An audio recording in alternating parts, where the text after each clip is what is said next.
Welcome to the Near Memo, a weekly conversation about search, social, and commerce. What happened, why it matters, and the implications for local. Okay, so let's move on to a related topic, which is listings verification and the listings cleanup that you wrote about this week on Monday. Mike, what's going on? So this has been an ongoing story that is related. Part of the story started 2.5 years ago when people started pouring into the forums with suspensions. Even minor changes to service area businesses would result in suspensions, and the suspension volume went way up. It was like as if Google was causing all these businesses to be reinstated to prove that they actually deserve to be in the forum. And Ben Fisher's business went way up as well. Ben Fisher State Demand created a whole business around it of managing reinstatements because the rules were so arcane. Absolutely. And charged, whatever, $400 for a reinstatement. And I avoided those like a plague because you never could tell in the forum whether you're dealing with a total shyster or whether it was legitimate business, but it screwed a lot of good businesses.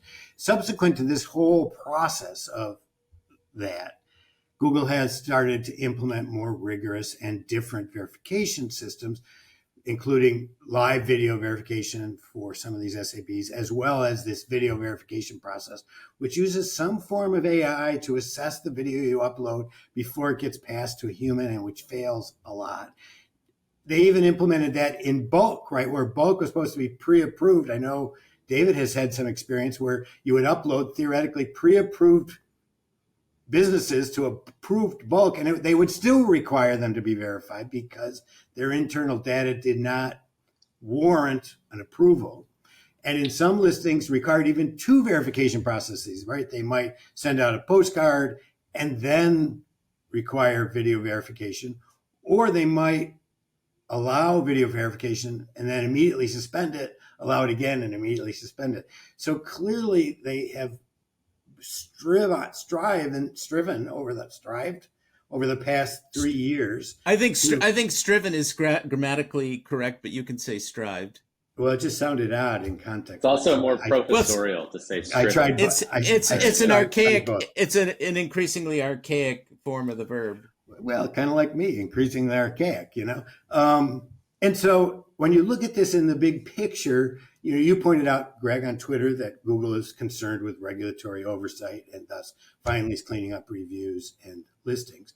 I would even put it in a bigger picture yet. And I pointed out in the review article in last week's newsletter that, in 2008, Carter Maslin said to me, they were totally aware of these abuses and they were going to use them to inoculate their system against these abuses. Well, why would it take 15 years? And the answer to that is an answer to a question that the FTC asked about incentives to allow these abuses. And that is that one of the tactics Google uses to dominate markets is to allow everything in for the appearance of scale, like every review in, every listing in. So they become clearly the most reviews. Since nobody reads reviews anyways, it looks like a lot of good reviews, or in the most listings. And so the incentive to Google, which they vociferously deny any incentives to allow bad stuff in, was to achieve that dominance in those marketplaces, which they have now done, which means now it's okay. They can comply with, they've known all along that they could have stricter verification and it would be problematic for some businesses. They didn't want that friction because they wanted the volume.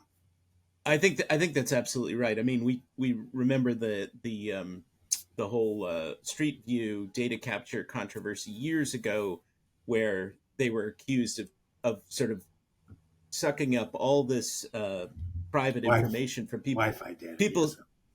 Right. So they were getting Wi-Fi data from people's homes based on the cars driving around, and there was this whole controversy, and they had to temporarily sort of shut down that process, which led to another kind of dubious behavior with trying to maintain a partnership with Samsung in order to get location data. But that's a different discussion. But they just wanted all the data. Their engineers just wanted everything, and then they were going to figure it out later.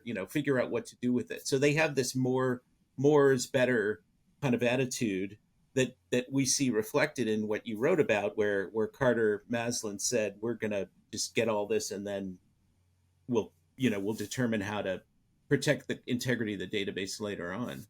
And right, and later on is now how many years? Right, we're talking 17 years, 16 years, a long time. Right. 15 well, years. And there was no legal compulsion for them to clean anything up. Right. I mean, whenever they tried to buy Yelp unsuccessfully, which I don't even 2007, yeah. 2008. Right. So immediately thereafter, I think they bought Zagat immediately after that to get a bunch of reviews. And that was a time where they were trying to essentially, this is going to perhaps be too strong, punish Yelp or crush Yelp or whatever in the wake of that failed effort. And it's entirely believable that they would just let everything in order to just create more volume, or the appearance of volume. Ironically, the Zagat acquisition, if anything, I think slowed down their review dominance by making the switch to that bizarre 32.4 vector model or whatever. And then as soon as Marissa left for Yahoo, they reverted back to a normal 5-star model. As did the rollout of Google Plus and requiring user level verification to leave reviews also slowed it down. Once they removed that and they brought in the local guides, it just blew through the roof, right? So 2013 through 2020, we've written about that. I mean, they may have 20 times the reviews that Yelp does. I don't know what the numbers are at this point. I mean, it's a massively larger corpus than. Yeah, they got 1 billion reviews last month. That's an interesting, or last year, 2021, they said they got 1 billion reviews and they removed 10% of them, right? So we should be able to actually figure that out, how many. Well, I mean, I think Yelp said that. I think Yelp a couple of years ago said they had something like 200 million. I'm just trying to remember off the top of my head. Total or per year? Total. Total. I think it was total. I mean, I could look it up, but I don't want to do that. Thanks for joining David, Mike, and Greg. To stay on top of the latest developments in local, subscribe to our newsletter at nearmedia.co. We'll see you next week.